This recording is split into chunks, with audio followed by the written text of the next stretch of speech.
जीवन मधुबन शिव बसंत है, मधुबन का स्वयं श्रृंगार करता,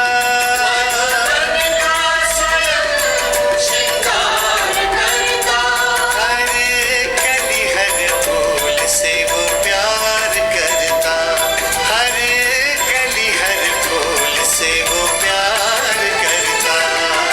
शिव अनादि है, शिव अनंत है, जीवन मधुबन शिव बसंत है।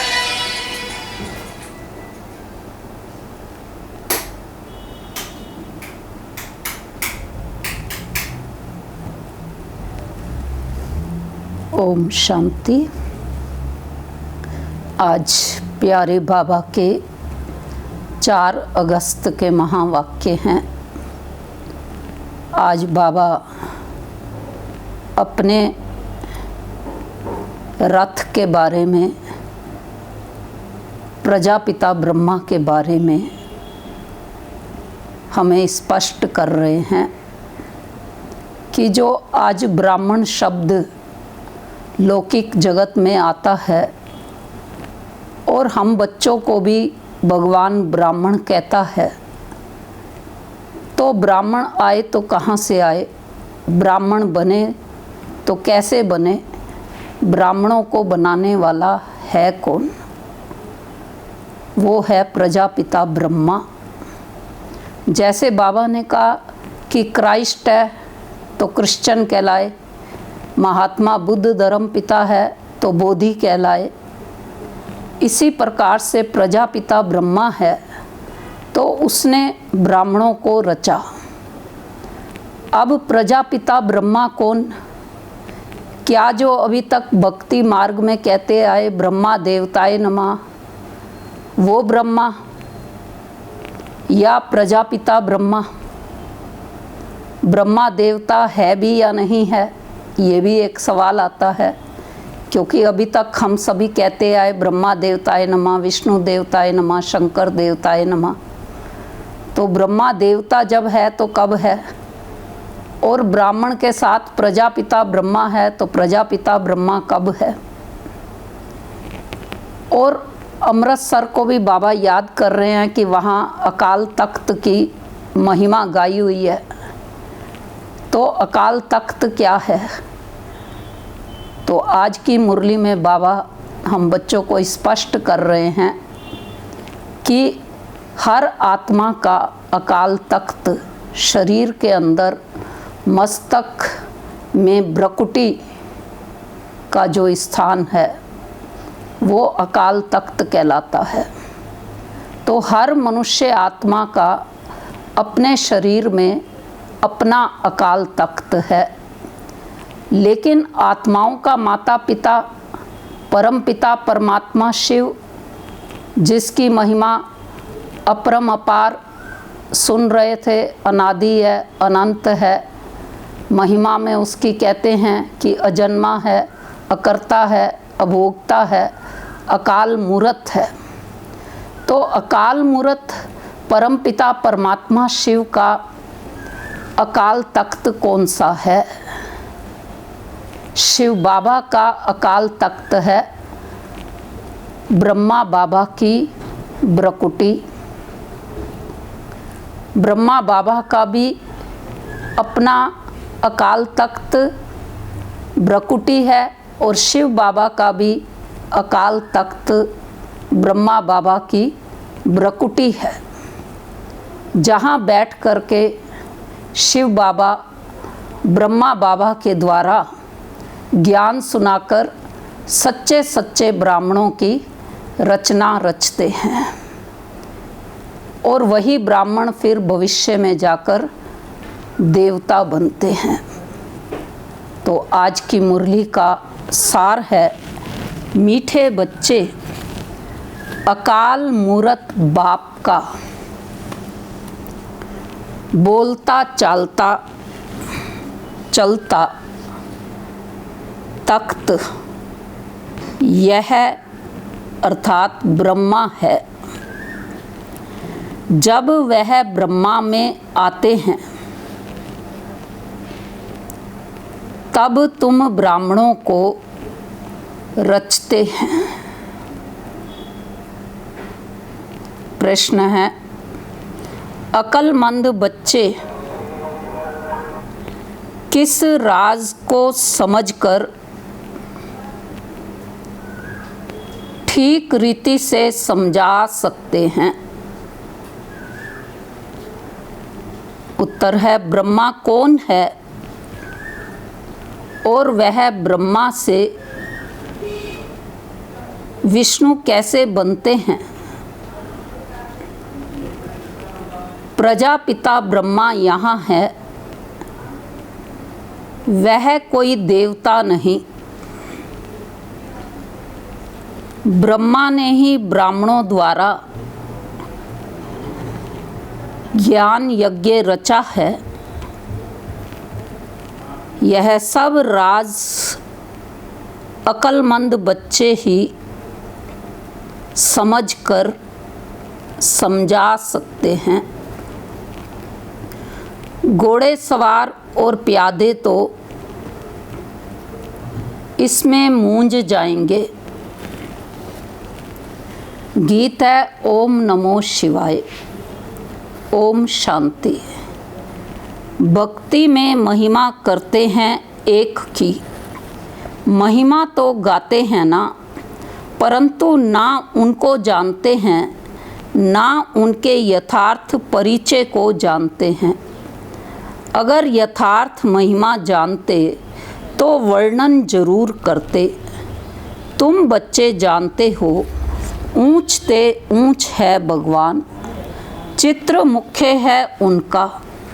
ब्रह्मा की संतान भी होगी ना, तुम सब ब्राह्मण ठहरे। ब्रह्मा को भी ब्राह्मण जानेंगे और कोई नहीं जानते, इसलिए मूंझते हैं कि यह ब्रह्मा कैसे हो सकता। ब्रह्मा को दिखाया है सूक्ष्म वतन वासी। अब प्रजापिता सूक्ष्म वतन में हो ना सके, वहाँ रचना होती नहीं। इस पर तुम्हारे साथ बहुत वाद विवाद भी करते हैं। समझाना चाहिए, ब्रह्मा और ब्राह्मण हैं तो सही ना।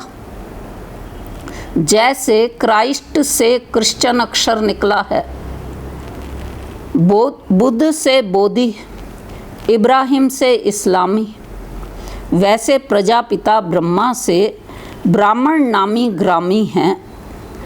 आदि देव ब्रह्मा। वास्तव में ब्रह्मा को देवता नहीं कह सकते, यह भी रॉन्ग है। ब्राह्मण जो अपने को कहलाते हैं, उनसे पूछना चाहिए ब्रह्मा कहाँ से आया, यह किसकी रचना है, ब्रह्मा को किसने क्रिएट किया। कभी कोई बता ना सके, जानते ही नहीं। यह भी तुम बच्चे जानते हो। शिव बाबा का जो रथ है जिसमें प्रवेश करते हैं, यह ही वह जो आत्मा कृष्ण प्रिंस बना था। 84 जन्मों के बाद यह अर्थात ब्रह्मा आकर बने हैं। जन्म पत्री का नाम तो इनका अपना अलग होगा ना, क्योंकि है तो मनुष्य ना। फिर इनमें प्रवेश करने से इनका नाम ब्रह्मा रख देते हैं।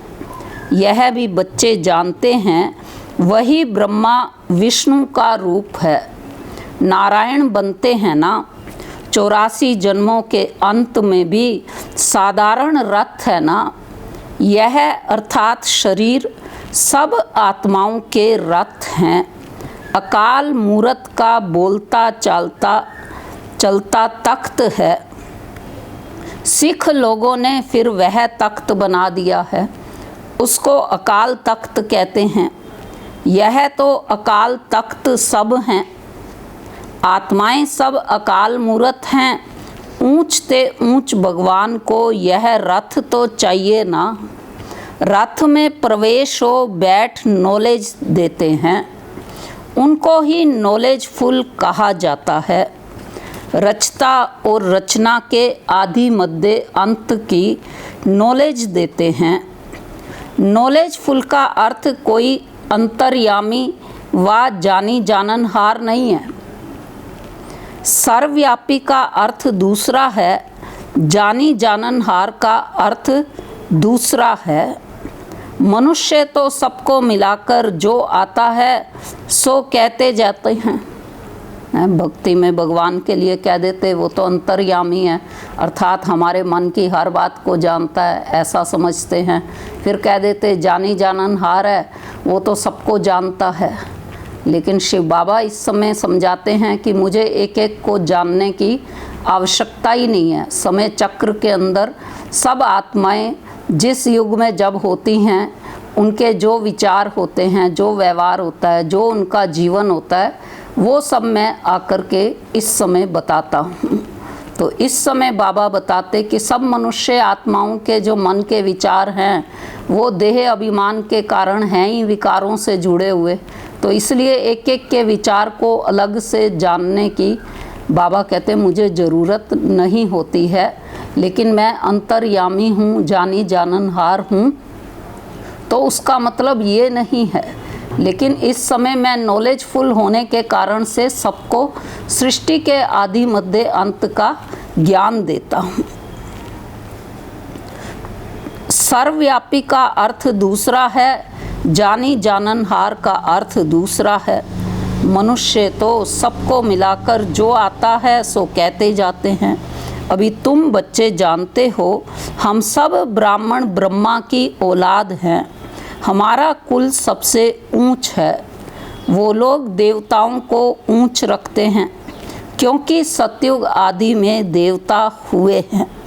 प्रजापिता ब्रह्मा की औलाद ब्राह्मण होते हैं। यह कोई जानते नहीं सिवाय तुम बच्चों के। उनको पता भी कैसे पड़े, जबकि ब्रह्मा को सूक्ष्म वतन में समझ लेते हैं। वह जिस्मानी ब्राह्मण अलग हैं जो पूजा करते हैं, दामा खाते हैं। तुम तो दामा आदि नहीं खाते हो।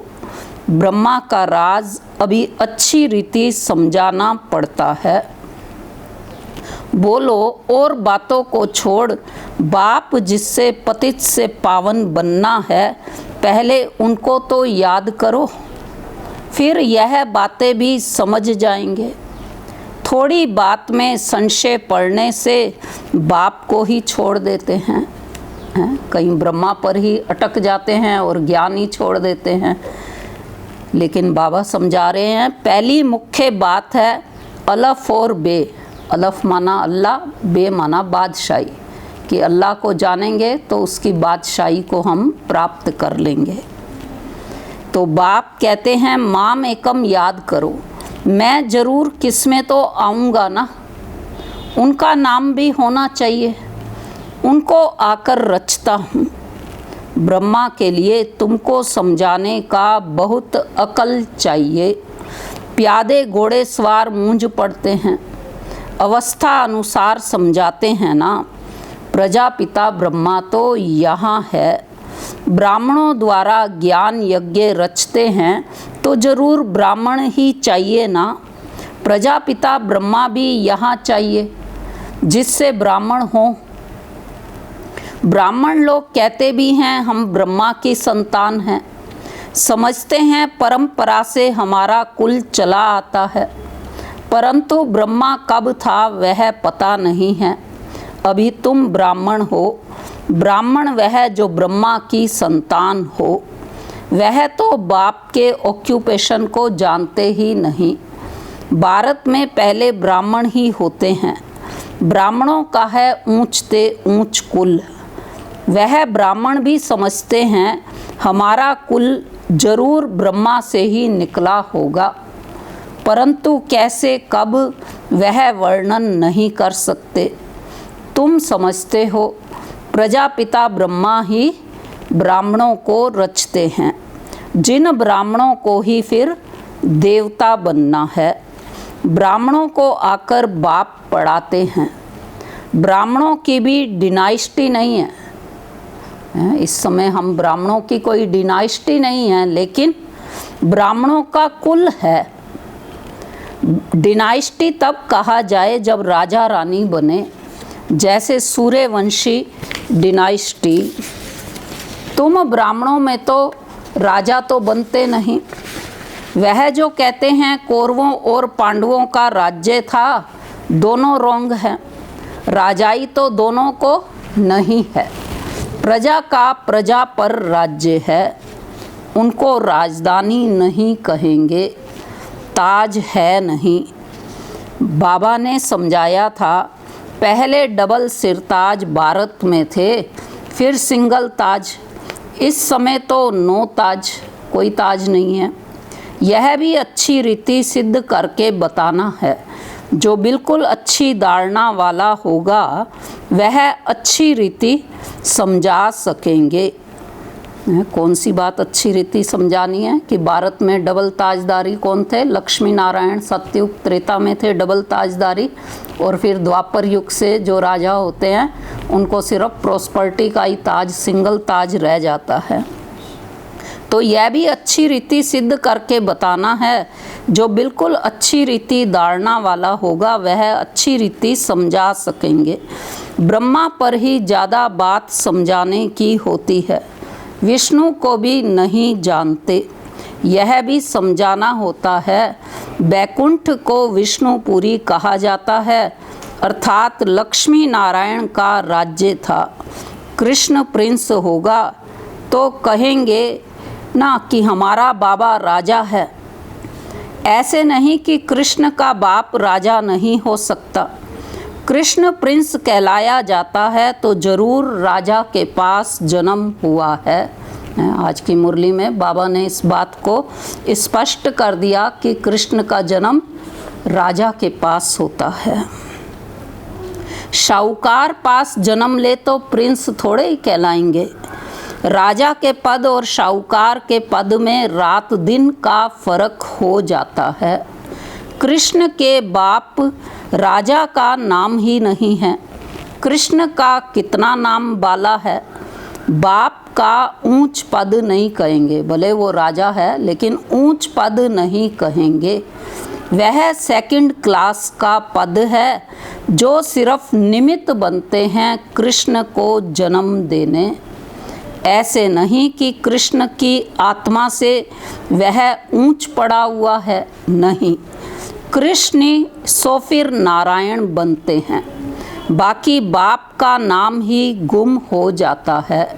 इसलिए आप देखोगे कि कृष्ण बड़ा होकर के क्या होता है उसका कई वर्णन नहीं शास्त्रों में, और नारायण का बचपन क्या था उसका भी वर्णन नहीं है। वास्तव में श्री कृष्ण स्वयंवर के पश्चात नारायण कहलाते हैं। तो बाकी बाप का नाम ही गुम हो जाता है जरूर ब्राह्मण, बाप भी जरूर ब्राह्मण था, परंतु पढ़ाई में कृष्ण से कम है। कृष्ण की आत्मा की पढ़ाई अपने बाप से ऊंच थी, तब तो इतना नाम होता है। कृष्ण का बाप कौन था यह जैसे किसको पता नहीं, आगे चल मालूम पड़ेगा। बनना तो यहाँ से ही है।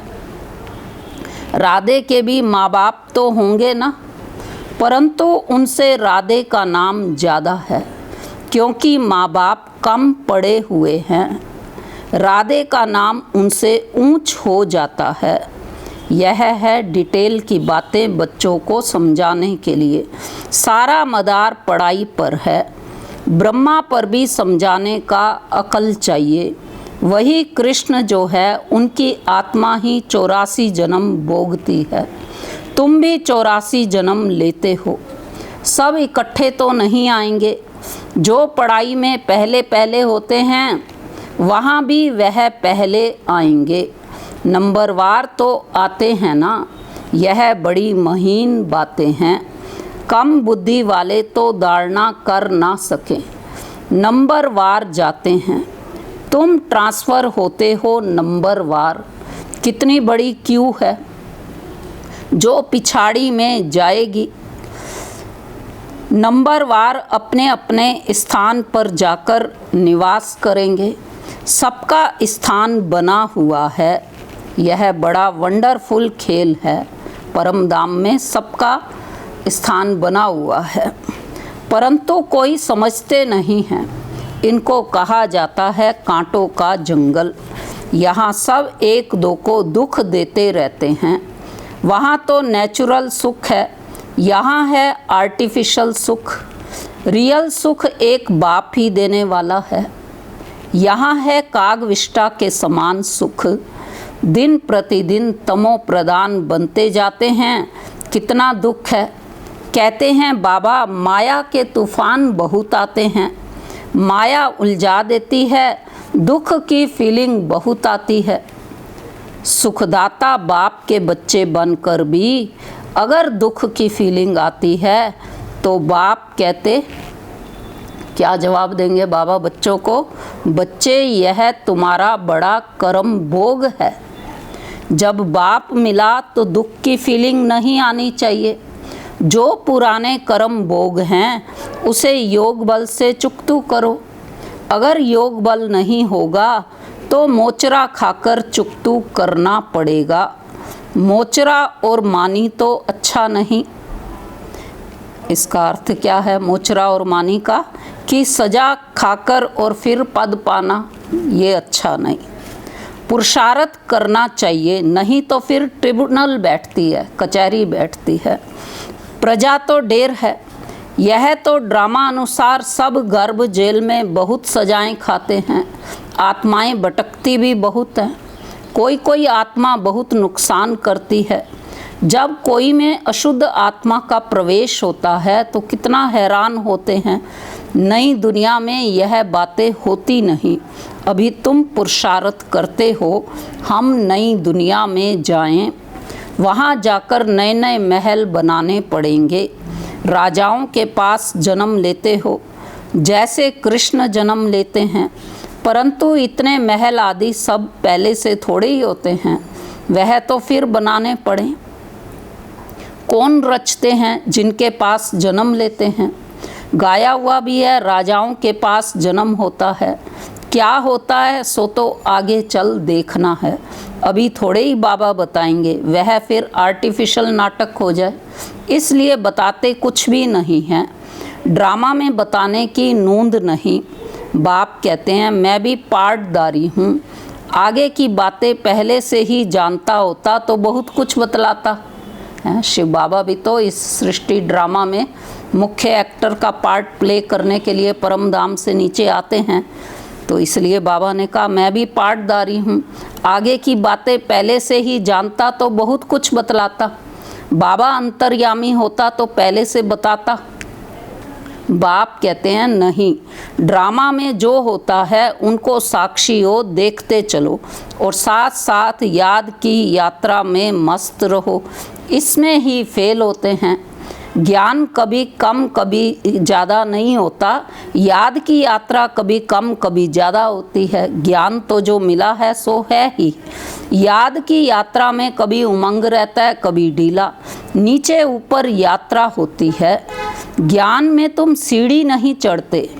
ज्ञान को यात्रा नहीं कहा जाता, यात्रा है याद की। बाप कहते हैं याद में रहने से तुम सेफ्टी में रहेंगे। देह अभिमान में आने से तुम बहुत धोखा खाते हो, विकर्म कर देते हो। काम महाशत्रु है, उनमें फेल हो पड़ते हैं। क्रोध आदि की बाबा इतनी बात नहीं करते।